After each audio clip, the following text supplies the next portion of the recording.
pertama mengenai koleksi prasejarah, kemudian ada koleksi klasik, kemudian ada koleksi lontar atau koleksi naskah kuno, kemudian ada koleksi senjata, juga ada koleksi numismatik atau mata uang kuno, kemudian ada koleksi masa kolonial.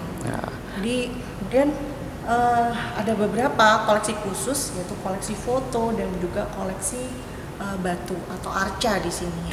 Jadi koleksi-koleksi kami, terutama adalah koleksi prasejarah, itu tinggalan kebanyakan. Sambil dijelaskan aja Bu, sambil ditunjuk. Kami temukan di Gucialit. Yang mana Bu? Jadi ini adalah temuan Gucialit. Ya, ada dua ini. Nah, jadi ini adalah kenapa kita sebutkan prasejarah, karena ini biasanya digunakan wadah-wadah ini ya, terutama yang bagian ini. Kalau yang sebelah sana itu klasik. Tapi kami masukkan dalam satu koleksi karena berupa wadah.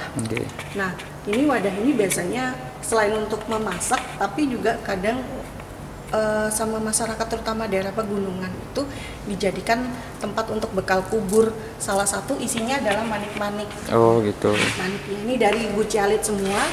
Sebenarnya lokasinya temuannya kami dihibahkan ya, saya dihibahkan oleh masyarakat di daerah Gucialit. Tapi lokasinya sepertinya satu lokasi, juga ada beberapa lokasi. Ini namanya apa nih Bu? Ini manik-manik. Manik-manik. Ya, manik-manik kaca. Kemudian ini koleksi wadah ya. Koleksi wadah logam ini yang ditemukan di Karanglo, Kunir. Nah, biasanya ini untuk perhelatan upacara. Jadi ada kendi, ada kemudian bokor, kemudian ada seperti mangkok, juga ada seperti untuk tempat-tempat bunga, tempat-tempat makanan dan sebagainya. Nah, ini bahannya dari tembaga. Oh, ini bahannya dari tembaga Bu ya. Nah, terus kemudian di koleksi klasik ini ada genta, ini juga temuan Gucialit. Nah, kami dihibahi juga oleh masyarakat. Di bentuk kelintingan. Ini kelintingan yang sudah terpisah dari ininya ya, yang tadinya utuh seperti yang genta yang biasanya untuk alat upacara. Nah, ini dibuat kalau yang ini kami dihibahi dari Bali, yang tengah itu. Kalau yang kecil-kecil ini kami dihibahi oleh masyarakat di Gucialit. Dapat dari Gucialit tuh. Iya. Nah, kalau lihat ini sudah pasti banyak orang sudah tahu nih, sangat paham. Ini adalah struktur atau bagian-bagian bata yang ada di situs Piting. Jadi motif-motifnya seperti itu. Kami sengaja display 4 saja karena punya motif khusus ya, yaitu sejenis motif seperti celurit, kemudian ada motif kelopak bunga, juga ada motif silang dan sebagainya. Sebenarnya banyak. Itu ada artinya nggak Bu, motif-motif ini Bu? Motif-motif ini ada 2. Yang pertama bisa jadi kearifan lokal masyarakat tersebut. Yang kedua karena biasanya motif pabrik ya, jenis pabrik gitu ya. Ya itu mungkin seperti itu. Nah, kalau ini adalah relief Candi Kedung Sari. Jadi di sini ada 2. Jadi ada temuan masyarakat, kemudian yang kedua melalui ekskavasi Balai Arkeologi Yogyakarta tahun 2015 ya. Ini dapat dari mana Bu? Ini dari Kedung Sari. Kedung Sari? Kedung Moro. Kedung Moro. Ya. Dapatnya gimana ceritanya Bu? Ya tuh, dapatnya masyarakat waktu itu menggali untuk mencari bahan genteng atau bahan bata. Nah, menemukan gana ini, terus kemudian juga menemukan sangka dan kuda. Kalau yang di belakang itu bentuk antefik dan bentuk relief gajah ini beras dari ekskavasi Balai Arkeologi Yogyakarta. Ya. Nah, kemudian kita beralih ke koleksi naskah kuno ya. Jadi ada 2 lontar ini. Kemarin kita baru konservasi tahun 2020. Ini lontar Negara Kartagama dan lontar Pararaton. Lontar Negara Kartagama dan Pararaton kenapa sih kita jadikan koleksi museum daerah Kabupaten Lumajang? Karena di dalamnya terdapat cerita-cerita tentang Lumajang. Jadi ada desa-desa Lumajang, Contohnya seperti Payaman, kemudian Teposono, terus kemudian daerah Panjunan, kemudian ada daerah Arnon yang sekarang kita kenal menjadi Kutornon. Ya. Okay. Jadi ini di apa namanya juga pada saat itu Raja Hayam Wuruk sedang melakukan perjalanan suci untuk perjalanan ke wilayah timur ya. Oke. Okay. Nah, itu ada ini bahasa Jawa. Ini menggunakan bahasa Jawa tapi hurufnya huruf Bali karena kita buatnya tidak di sini tapi di Nusa Lembongan Bali.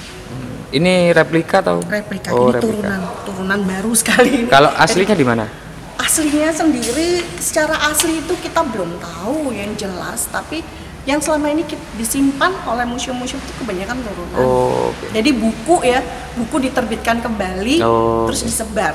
Okay. Biasanya ada buku penerbitan ulang. Nah, itu yang terjadi di lontar-lontar. Okay. Nah, ini adalah lontar Pararaton. Jadi lontar Pararaton ini menceritakan tentang para ratu yang ada di Jawa Timur.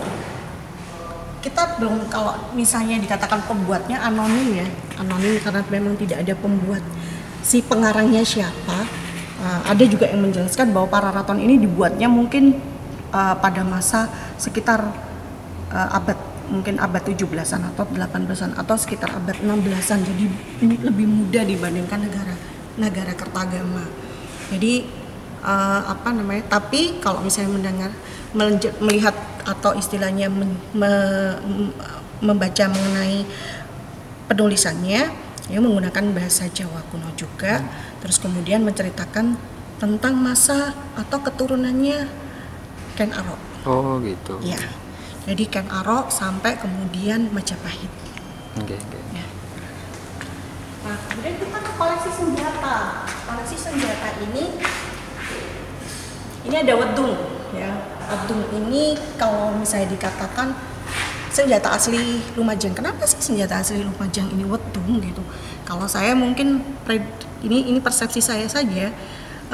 Karena Lumajang merupakan daerah pertanian, daerah agraris. Jadi lebih banyak senjata-senjata yang berkembang model seperti ini karena memang untuk pertanian, perkebunan. Jadi biasanya menggunakan wedung. Nah, ini kita sebut wedung Sanibin karena pembuatnya masih keturunan atau dari alur pembuat atau empu Sanibin. Ini dapat dari mana, Bu? Ini kita dapat hibah juga dari seorang pengrajin ya, pengrajin senjata yang biasanya membuatkan. Nah, beliau memperkenalkan dan kita dibahkan bahwa ini adalah senjata yang berkembang pada saat itu, mungkin perkembangnya dari masa klasik sampai tapi masa sekarang masih dipergunakan.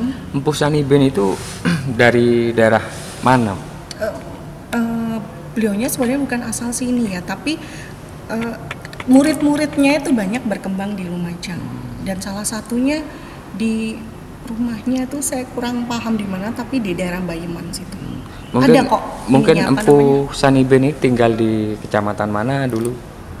Kalau misalnya sih aslinya saya tidak tahu, tapi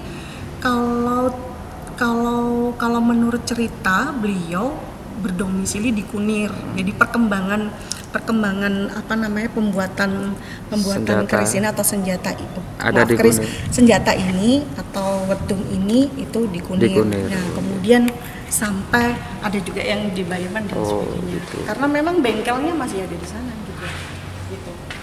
Terus ini juga hibah dari masyarakat. Ini kebanyakan juga dari kita dapat dari Kedung Jajang.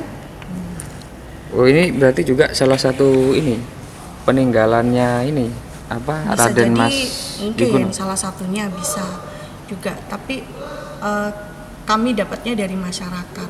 Jadi masyarakat Kedung Jajang, Bu ya? Iya, dari masyarakat Kedung Jajang. Jadi kami jadi beliaunya itu tidak bisa memelihara ya. akhirnya diserahkan ke kami untuk dipelihara dan disimpan di Museum Dara. Ini benda pusaka keris jenis apa aja, Bu? Milik satu orang, saya lupa namanya. Mungkin Pak. Dulunya milik patih atau gimana? Kalau misalnya melihat dari pola kerisnya, bisa jadi keris ini untuk mungkin bisa jadi untuk melakukan hanya semacam kayak untuk koleksi saja ya, bukan untuk misalnya perang, bukan untuk sesuatu yang istilahnya untuk untuk membunuh atau gimana, tapi ini kalau saya sih melihatnya ini untuk untuk koleksi pribadi. Kalau misalnya yang seperti itu, nah ini kadang-kadang biasanya ya kalau saya lihat ya biasanya untuk jimat atau untuk istilahnya gitu. Mungkin ini ini keris ini peninggalan era zamannya Arya Wiraraja atau gimana? Kalau misalnya era saya kurang tahu juga, tapi kalau melihat dari jenisnya ini sepertinya masa-masa era Majapahit. Majapahit akhir. Nah, ini tombak dan ini juga dari hibah dari masyarakat. Kebetulan milik pribadi, tapi kalau saya melihat kenapa kita simpan di Museum Daerah Kabupaten Lumajang, karena memiliki keunikan ya. Salah satunya ini model cundri ini. Cundri ini biasanya dipergunakan untuk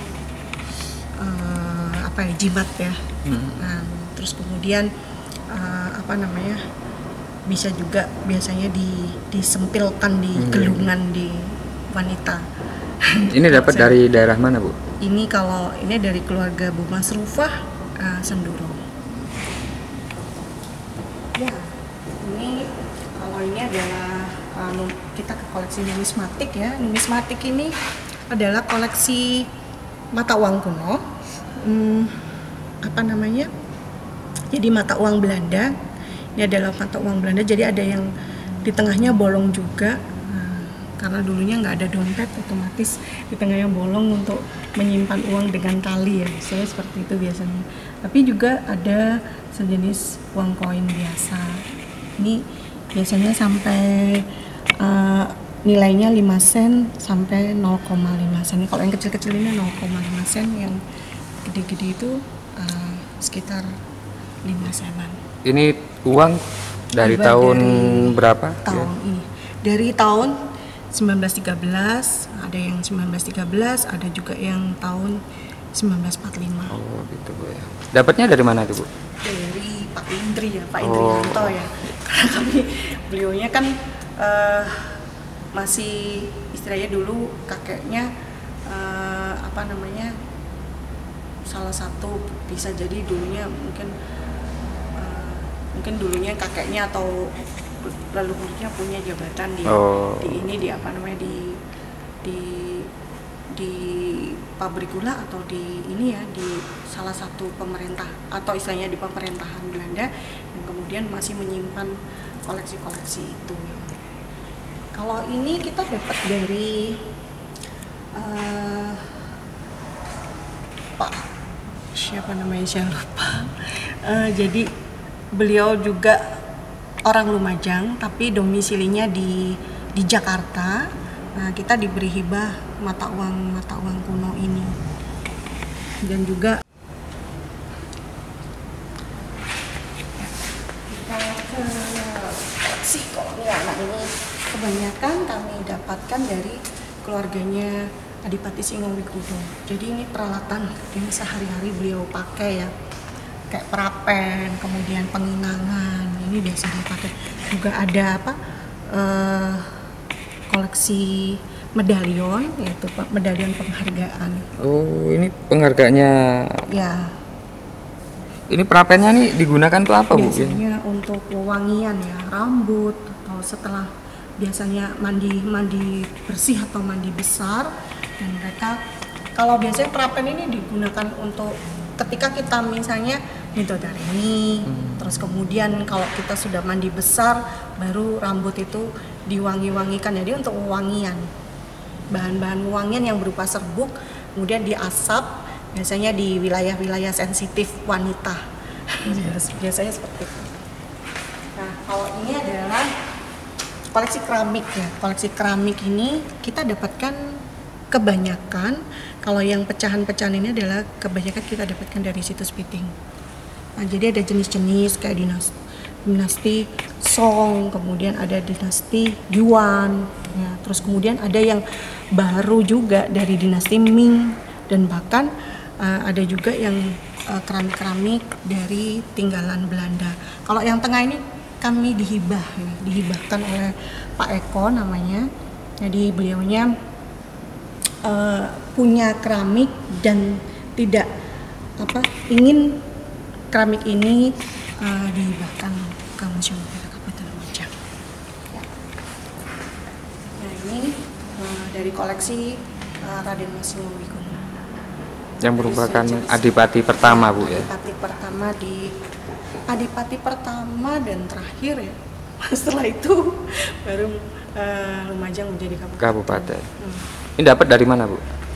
Ya, kalau ini dapatnya dari cucu atau cicit beliau yang ada di Kedung Jajang, juga yang ada di Malang. Koleksi-koleksi yang diberikan ke kami itu berupa senjata, kemudian ada juga sabuk ya, atau kalau misalnya di sini kayak istilahnya kalau sabuk itu, jadi semacam ikat tapi fungsinya sebagai sabuk.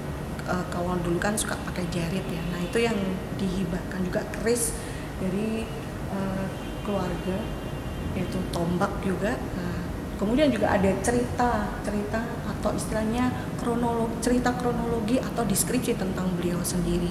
Nah, kalau misalnya mungkin kita bisa melihat dari cucu cicitnya itu masih tinggal di daerah Curah Petung ya, dan kemudian makam beliau ada di Curah Petung juga, jadi masih di lingkup keluarga. Terus yang lain ini dapat dari mana? Ini kalau misalnya ini adalah Ligayoni, ini kita dapatkan dari Kunir ya, kita dapatkan di makam Kunir Law. Kalau ini Ligayoni. Apa nih namanya, Bu? Fungsinya enggak apa ya? Ya, Ligayoni itu ini lingga ini adalah identifikasi laki-laki, dan yoni ini adalah identifikasi wanita. Jadi simbol dari keseimbangan alam. Gitu. Kalau yang itu, Bu? Kalau yang tengah itu adalah Linggayoni juga. Nah, Linggayoni itu yang di tengah ini adalah replika dari Candi Puro ya. Jadi situs Candi Puro atau Gedung Putri. Ini replika semua? Yang tengah kebanyakan replika, tapi kalau yang batunya ini ya, ini yang asli itu yang ini 1, kemudian 2, kemudian sama yang 3 yang sebelah sana. Kalau yang hitam-hitam ini kebanyakan replika. Kalau ini dapat dari mana, Bu? Kalau ini kita replika dari prasasti Ranukumbolo yang ada di Ranukumbolo sana. Jadi prasasti ini? Iya, ini prasasti. Kalau yang batu ini dapat dari mana, Bu? Ini dari situs Piting. Situs Piting. Dari situs Piting ada 2. Nah, ini ada berapa macam, Bu, yang ada di sini? Apa aja, Bu? Kalau yang koleksi batu ada Pantheon, arca Pantheon ini ya, replika Pantheon Hindu. Kemudian juga ada replika dari arca Pada ya. Ada 1, 2, 3, itu strukturnya tidak utuh tapi kami replika dari arca Pada. Terus kemudian ada prasasti Pasru Jambe, terus kemudian juga ada prasasti Ranukumbolo. Sebagai orang Lumajang atau sebagai generasi Lumajang, setidaknya harus tahu ya tentang sejarahnya atau tentang latar belakang daerahnya. Dan kalau bisa memang kalau dipikir banyak yang ogah ya untuk nggak mau atau gimana, saya kurang tahu juga. Sejarah itu membosankan, sejarah itu mungkin tidak penting, tapi ketika kita di luar sana dan kita ingin kita sebagai, biasanya kalau keluar kita menjadi duta ya. itu harus tahu dan bisa menjelaskan tentang Lumajang, latar belakangnya, potensinya apa, sejarahnya apa, pasti itu ditanyakan. Nah itu sebagai generasi muda harus tahu tentang jati dirinya dan identitasnya. Mungkin itu.